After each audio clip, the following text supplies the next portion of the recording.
warahmatullahi wabarakatuh. Saya Reri Firia Irawan dengan NIM 857530484 dari Fakultas Keguruan Ilmu Pendidikan Program Studi Perguruan Sekolah Dasar UPBJJ Kabupaten Bandung. Pada kesempatan kali ini saya akan melakukan praktikum kembali dan materinya mengenai optik, yaitu sifat-sifat cahaya. Apa sih itu cahaya?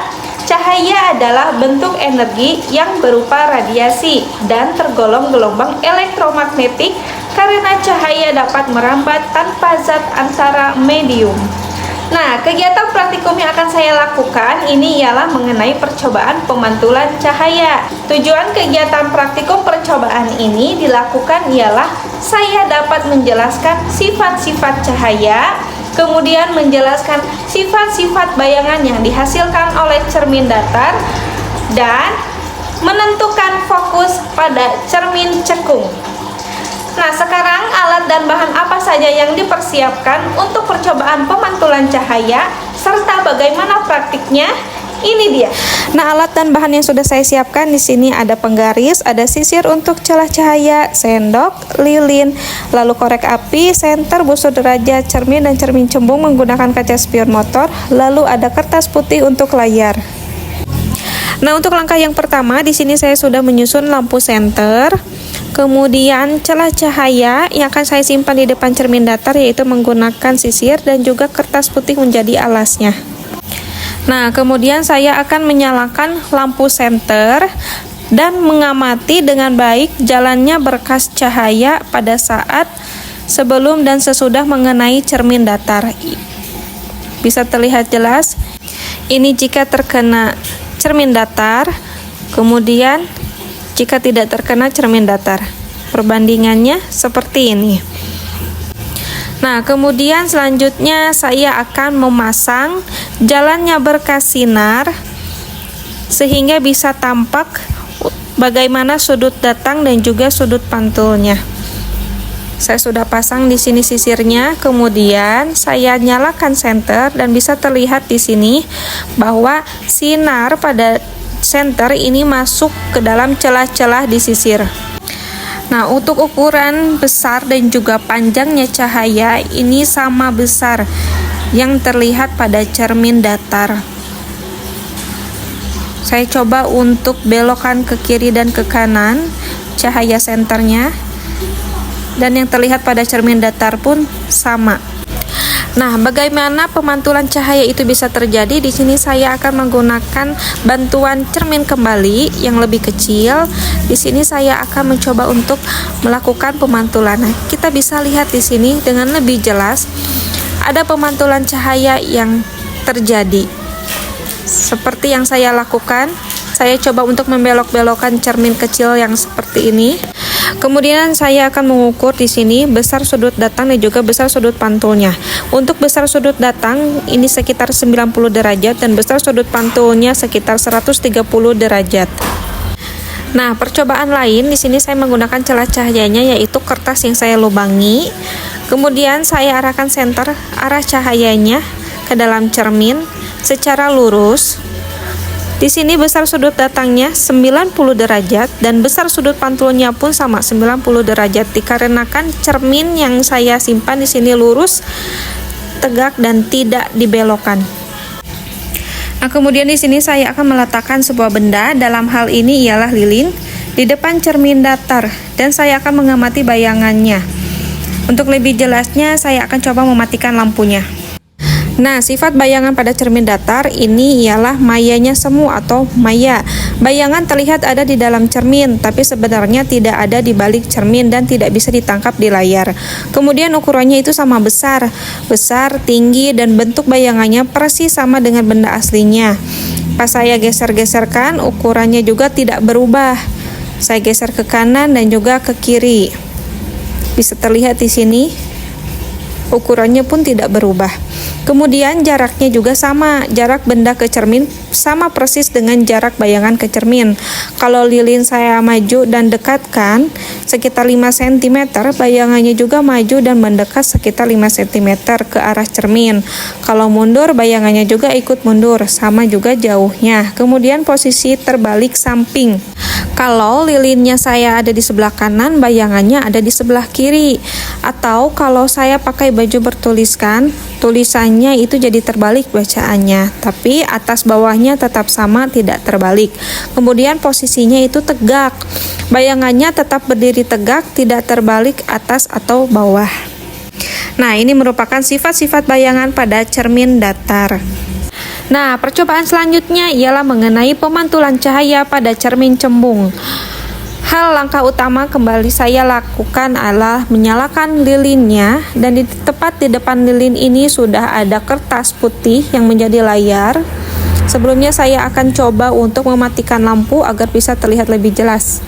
Nah, ada perbedaan dari cermin. Kalau kertas putih ini, jika lilinnya didekatkan atau sumber cahaya ini didekatkan, maka bayangannya terlihat mengecil. Tetapi jika dijauhkan sumber cahayanya, ialah lilinnya, maka bayangannya itu menjadi semakin besar. Di sini saya akan mengambil cermin cembung, yaitu kaca spion pada motor. Nah, ini dia kaca spionnya. Kemudian saya akan mengamati dengan baik bagaimana jalannya berkas cahaya pada saat sebelum dan sesudah mengenai cermin cembung. Di sini nampak sudut datang dan sudut pantulnya serta bayangan yang terbentuk. Cahaya dari api lilin memancar ke segala arah. Ada seberkas sinar yang bergerak dari lilin menuju ke permukaan cermin cembung. Ini disebut sinar datang karena permukaan cermin cembung itu melengkung keluar. Posisi garis tegak lurus atau garis normal di setiap titik permukaannya juga akan mengarah menyebar keluar. Nah, sudut datang adalah sudut yang dibentuk antara sinar lilin yang menuju cermin dengan garis tegak lurus tadi. Kalau sudut pantul, itu sesuai hukum pemantulan cahaya, itu sinar akan dipantulkan menjauhi cermin dan besarnya sudut pantul ialah sudut datang. Nah, ciri khas cermin cembung karena bentuknya melengkung, sinar-sinar pantul itu akan menyebar keluar, jadi tidak bertemu atau berpotongan. Kalau dipegang kertas putih di sebelah kiri itu, tempat lilin itu, tidak akan ada bayangan yang muncul di kertas itu karena sinarnya terlalu menyebar dan tidak bisa berkumpul di satu titik. Meskipun sinarnya menyebar, maka kita tetap melihat ada bayangan lilin di dalam cermin. Nah, inilah gambaran bayangannya. Karena sinar pantulnya menyebar, jika kita tarik garis perpanjangan dari sinar pantul itu ke belakang cermin, garis-garis itu akan bertemu di satu titik di balik cermin. Dari situ terbentuklah bayangan dengan sifat tegak. Posisi api lilin di bayangan tetap berdiri tegak, tidak terbalik. Kemudian yang kedua, maya. Bayangan seolah-olah ada di balik cermin, tapi tidak bisa ditangkap di layar atau kertas putih tadi. Makanya kertas di sebelah kiri tadi kosong saja. Kemudian, lebih kecil. Ukuran bayangan lilin di cermin cembung akan terlihat lebih kecil dibandingkan aslinya.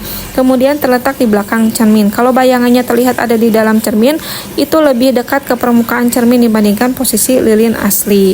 Jadi intinya seperti ini. Jika lilinnya ada di depan, tapi bayangannya terlihat kecil, tegak, dan ada di balik permukaan cermin, cahayanya dipantulkan menyebar ke segala arah, makanya tidak bisa ditangkap di kertas putih.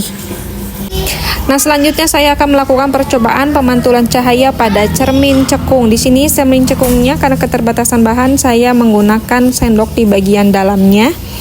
Kemudian saya akan mengamati dengan baik jalannya berkas cahaya pada saat sebelum dan sesudah mengenai cermin cekung. Di sini tampak sudut datang dan sudut pantulnya serta bayangan yang terbentuk. Karena bentuknya melengkung ke dalam, garis tegak lurus atau garis normal di setiap titik permukaannya justru mengarah ke dalam dan berkumpul ke satu titik pusat. Sinar datang itu cahaya dari lilin menuju ke permukaan cermin. Kalau hukum pemantulannya tetap sama persis ya, besar sudut datang itu sudut pantul. Perbedaannya dengan cembung, di cermin cekung karena bentuknya cekung ke dalam, maka sinar-sinar pantulnya tidak menyebar, melainkan berbalik arah dan saling mendekat lalu bertemu atau berpotongan di satu titik di depan cermin. Karena sinarnya bertemu dan berkumpul, bayangannya bisa ditangkap di kertas putih yang saya siapkan ini. Nah, inilah bedanya sama cermin cembung yang tadi. Lalu bagaimana sifat-sifat bayangannya yang dibentuk oleh cermin cekung tersebut? Untuk penjelasan singkatnya begini. Berkas sinar itu cahaya lilin datang ke permukaan sendok, lalu dipantulkan dan berkumpul menuju ke arah kertas di sebelah kiri sudut datang ataupun sudut pantul.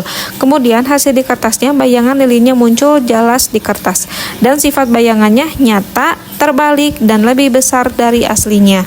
Saya akan mengukur di sini jarak dari bayangan cermin cekung. Nah, untuk jarak dari sumber cahaya lilin ke dalam kertasnya itu sekitar 15 cm, lalu jarak dari lilin ke cermin cekungnya itu hanya sekitar 5 cm saja. 2 cm itu sangat jelas, lalu 3 cm, 4 cm, 5 cm di sini bisa terlihat semakin memudar.